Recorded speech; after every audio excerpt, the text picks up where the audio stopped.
زیاتره وختونه د ډاکټر د غلطي په اساس چې د غلط تشخیص په صورت کې یوې واده سوې او یا پیغلې مېرمنې ته د حمل زیری ورکول کېږي. نو ډېری وختونه په خاص ډول پیغلې نجونې چې لا تر اوسه واده نه وي کړی خپل ژوند د ډاکټر د غلطي په خاطر د لاسه ورکوي. په څو عمده لارو موږ کولی سو چې د حمل تشخیص وکړو او مېرمنو ته په واقعي توګه خبر ورکړو چې تاسو حمل لرئ او یا نه،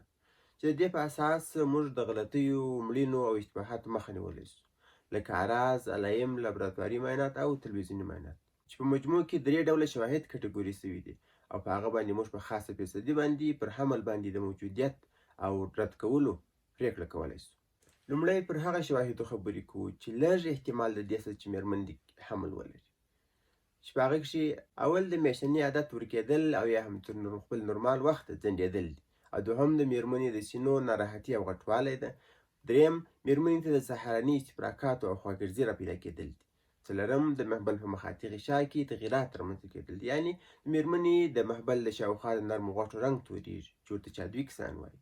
او پنځم په مېرمنو کې ابډومینل ستړیاوې رامنځته کېږي، پر نس باندې د نو څخه تر سپوختې پورې تور خط پیدا کېږي. شپږم کله چې مېرمن په دې باوري وي چې حمل لري. اووم د محبل په مایعاتو کې تغییرات رامنځته کېږي، یعنې د محبل مایعات زیاتېږي چې ورته لیکوریا وایي. که چیرې دغه اعراض و علایم، دغه شواهد موږ په مېرمن کې ووینو، نو موږ په کمه اندازه سره حمل ته فکر کولی سو، خو موږ پر حمل باندې د قطعي تشخیص پرېکړه نه سو کولی چې مېرمن دې نو حتما حمل ولري. دوهم د زیات احتمال لرونکي د حمل شواهد دي، هغه شواهد چې موږ ورباندې په زیات اندازه سره د حمل د موجودیت فکر کولی سو، خو په قطعي شکل باندې موږ د حمل تشخیص پرېکړه نه سو ورباندې کولی، چې په هغه کې څو شیان شامل دي. اول د مېرمنې د نس غټېدل دي، او دوهم د مېرمنې د رحم په شکل، اندازه او قوام کې تغییرات رامنځته کېدل دي، او دریم د مېرمنې د رحم په اند کې یا په سرویکس کې ساختماني تغییرات رامنځته کېدل دي، او څلورم د خاشې د معاینات مثبتوالی چې ورته د بیتا ای سی جي معاینات وایي، کوم چې په ادرارو او وینه کې اجرا کېږي. هغه شواهد او نښې چې په موجودیت کې پر مېرمن 100% د حمل د موجودیت پرېکړه کېږي، یعنې که دغه نښې او شواهد په مېرمن کې ولیدل سي، نو پر مېرمن خامخا